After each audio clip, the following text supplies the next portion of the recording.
What do you call a bee that comes from America? USB. Today, I'm going to recap a 2002 action sci-fi film called Equilibrium. In the early 21st century, the world is shattered by a massive world war. The survivors create a city called Lydria under the strict rule of the Tetragrammaton Council. This government forces people to get regular shots of a drug called Prosium-2 to kill their feelings and make sure they follow orders. All things that could make people feel like art and animals are illegal. Those caught enjoying these things are labeled sense offenders and are executed because the leaders say that emotions lead to wars. To enforce these rules, the council has an elite force called clerics, who are masters of a fighting style called gun kata. There's a rundown area outside the city known as the Nether, which is a hotspot for forbidden activities. At this moment, clerics John and Errol, along with their team, are raiding this zone to squash a band of rebels from a faction called the Underground. They find that the rebels are holed up in a building. As a battle erupts outside, John charges in solo, armed and ready. He barges through the door and stands still in the pitch-black space, dodging bullets without a scratch. When the gunfire ends, he uses his gun kata skills to eliminate the rebels in a series of calculated shots, staying clear of their bullets. After the rebels are defeated, the team searches the place and finds a secret stash of art, including the famous Mona Lisa. They verify the authenticity of these artworks and then burn them all. On their way back, John catches Errol hiding a book, who says he'll handle logging it in to avoid paperwork issues. Meanwhile, the city's figurehead father is seen on screens all over, urging citizens to take their prosium and celebrating the peace they believe their system has brought. He gets public applause, although no one has actually seen him in person for a long time. When John gets back to base, he reports to Vice Consul Dupont and receives lots of commendations for his actions. Dupont is curious about how John, a cleric, has become so skilled at detecting emotions in others. John says it's because he's learned to think like those he hunts. Dupont then asks about John's family, to which John responds without emotion that his wife was executed for being a sense offender years ago. Dupont chastises him, saying a cleric should have known his own wife was breaking the law. Later, John reviews a video and spots Errol acting strangely. He checks the records and sees that Errol hasn't been registering any evidence, including the book from earlier that day. John heads back to the Nether and finds Errol in an old church reading the book. As they talk, Errol expresses sadness over humanity losing its essence to emotion suppression. He confesses he would accept the chaos of emotions over the current peace. When Errol reaches for his weapon, John reacts quicker and shoots him. Before leaving, he covers Errol's face with the book. John then meets Brandt, his new partner, who is eager to match John's reputation. At home, John's son, Robbie, tells him about seeing another child crying and wonders if he should report it. John tells him he should. Despite being father and son, Robbie refers to John by his name, not Dad. That night, John dreams about the day his wife was taken away. He stopped defending himself when the officers accused his wife of being a sense offender. As she was taken away, she kissed him and asked him to remember her while their children watched. The following morning, John accidentally breaks his vial of prosium, and his son reminds him to get more from the Equilibrium Center. However, the center is closed due to terrorist actions, and he is directed to another sector for his dose. Before he can go, Brandt arrives for a mission, so John leaves without his prosium dose. They visit a woman named Mary, and while raiding her home, John hesitates when she reminds him of his wife, but he quickly recovers. Brandt breaks a mirror for its artistic value, and then they tear down a wall, revealing a hidden stash of contraband items. A frantic Mary snatches a gun from a guard and points it at John. Brandt is ready to shoot her, but John intervenes, suggesting they can extract information from her about the underground. Mary is then brought to their headquarters for questioning. John attempts to get details from her about the rebels, but Mary deflects, questioning John's reason for living. John insists his role is to ensure their society functions smoothly, but Mary challenges him by saying his purpose is just a self-sustaining cycle. John tries to calm his mind by observing the training of new recruits. That night, John skips his prosium shot and dreams of Errol's cremation, but wakes to realize it was just a nightmare. He feels unusual, goes to the window, and peels back the tinted film to see the sunrise for the first time, which stirs intense emotions in him. Recognizing this emotional awakening, he considers taking a prosium shot but finds himself unable to go through with it. Heading to work, John purposely spills several vials of prosium and even removes his glove to touch another person's hand, yearning for the sensation. At his desk, he starts reorganizing his belongings to differentiate his space. Brandt notices and inquires about the change, but John dismisses it as a mere efficiency improvement. Their next assignment leads them to confront sense offenders in the Nether. A fierce gunfight ensues, and when Brandt saves John from an assailant, John is shaken by witnessing death up close. He's further troubled by the sight of blood on his own hands as the officers eliminate all the rebels. In the midst of the chaos, John uncovers a hidden room brimming with forbidden items. There he finds a vinyl record of Beethoven's Ninth and begins to play it. The powerful music overwhelms him, causing him to drop a snow globe and break down in tears. After the mission, the team destroys all contraband, and Brandt catches John saving a book. Recalling what happened to Errol, John claims he'll record the evidence himself. The team then stumbles upon some puppies, baffled by the thought of keeping pets, even speculating if the rebels used them for food. Brandt commands the team to execute all the dogs, and when John instinctively wants to protest, he finds himself unable to argue against it, reluctantly supporting the command. As the officers ruthlessly follow through, a puppy darts to John, who is taken aback when the animal affectionately licks his face. An officer moves to claim the puppy for execution, but John intervenes, claiming it needs to be checked for diseases, thus saving it. Later on, during a conversation with Dupont, John challenges the notion of killing rebels, suggesting they ought to be apprehended and questioned as per the law. Dupont, however, updates him with a new directive from Father that demands the instant elimination of rebels on sight.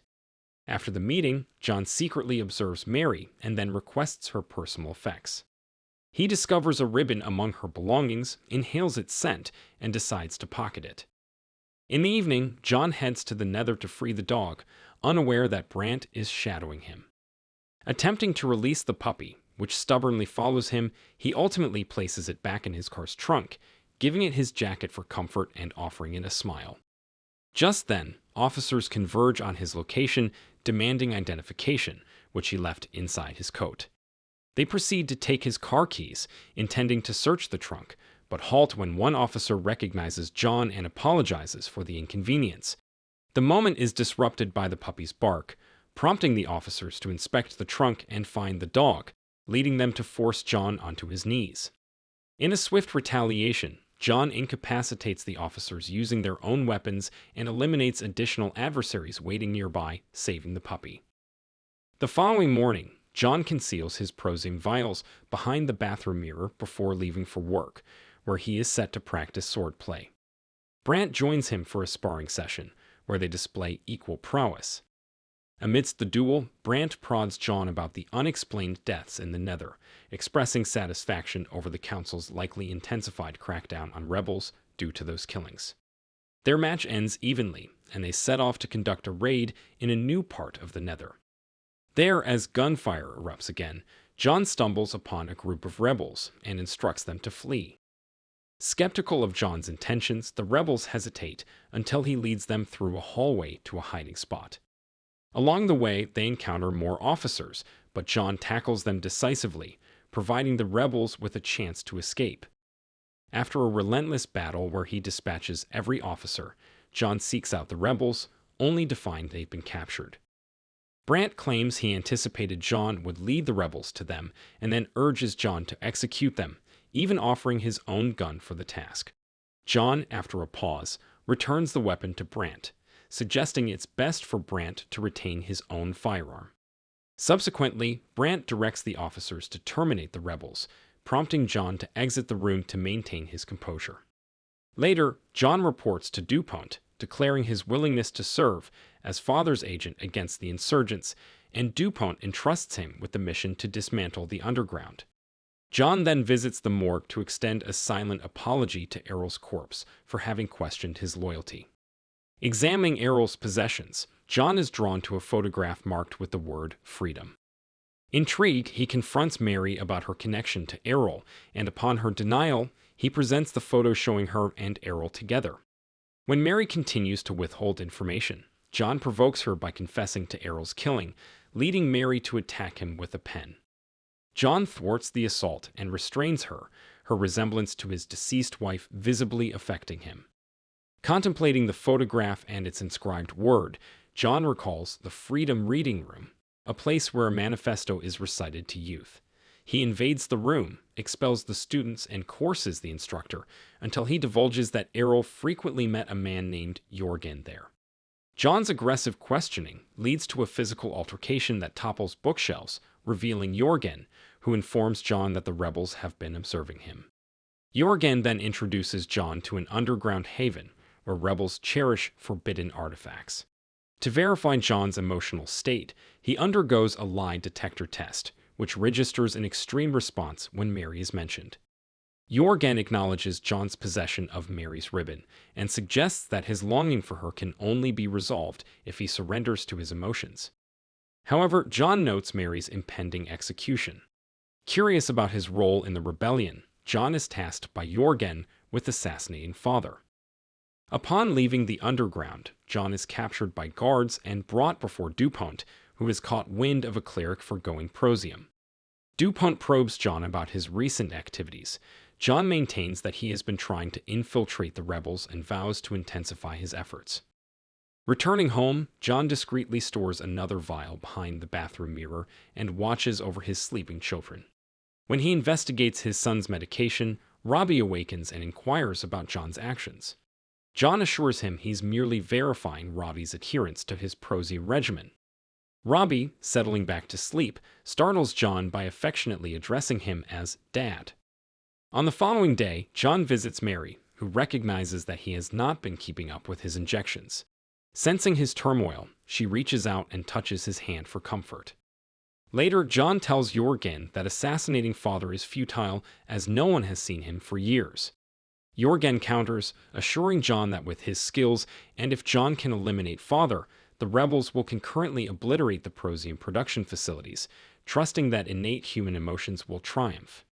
John consents to the plan, but is cautioned by Jurgen to avoid watching Mary's execution to spare himself the emotional pain. Back at the office, John inadvertently sees the execution preparations on display screens, prompting him to search for the recording of his wife's execution. Witnessing the old footage, he is tormented by his lack of emotion during her execution. Driven by remorse, he rushes to the incineration room to save Mary, only to find her sealed inside and the machine already activated, risking an explosion if opened. Overwhelmed, John flees outside to grieve after Mary's death. At this low point, Brandt detains him. Following a public assault, Brandt drags John before Dupont, accusing him of being with Mary and of the officer's murders in the Nether. John deflects, reminding Dupont of his task to unearth a cleric traitor, and suggests Brandt is the culprit. When Dupont inspects the murder weapon, it's registered as Brandt's, who realizes in shock that his gun has been swapped with John's, a switch John engineered the previous night. To confuse matters further, John claims Brandt seized his gun upon his arrest. Dupont commands Brandt's removal for trial and also orders a search of John's residence.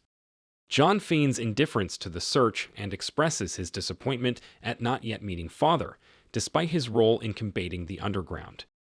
He hurries home to retrieve the concealed vials, but discovers them missing. It's then that Robbie steps forward, admitting he removed the vials to protect John from discovery, confessing that he and his sister have ceased their injection since their mother passed away. John imparts his blessing upon them before departing. Shortly after, John coordinates with the rebels to enact a strategy. He alerts the council that he has pinpointed the underground's location. As the authorities arrive to detain the rebels, John is praised and deemed worthy of an audience with father.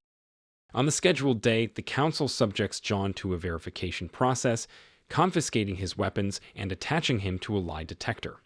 They quiz him on disarming a cleric.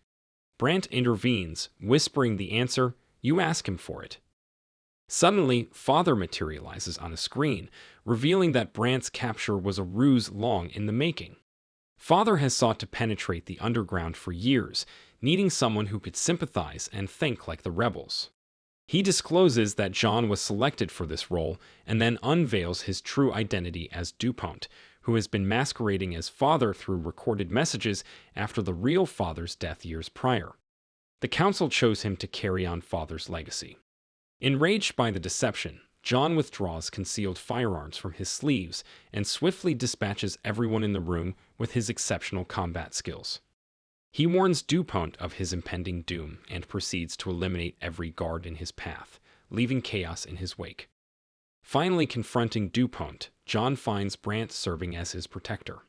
After dispatching additional guards, John faces Brandt in a sword fight, a stark contrast to their training bouts. Fighting earnestly, John swiftly ends Brandt's life. Next, Dupont and John engage in a fierce gunfight. Although Dupont proves to be a formidable opponent, John eventually subdues and disarms him. A desperate Dupont pleads for mercy, claiming he too harbors emotions. Nonetheless, John executes him without hesitation. John then obliterates the machinery broadcasting Father's propaganda, signaling the rebels, who instantly commence the assault on the city's Prosium production sites. The destruction of these factories signals the populace that the time has come to rise against their oppressors. If you enjoyed this video, don't be shy to hit the like button, and if you disliked it, hit the dislike button twice, just to be sure. It would be best if you watched the whole movie. Thank you very much for watching. Please subscribe for more videos like this.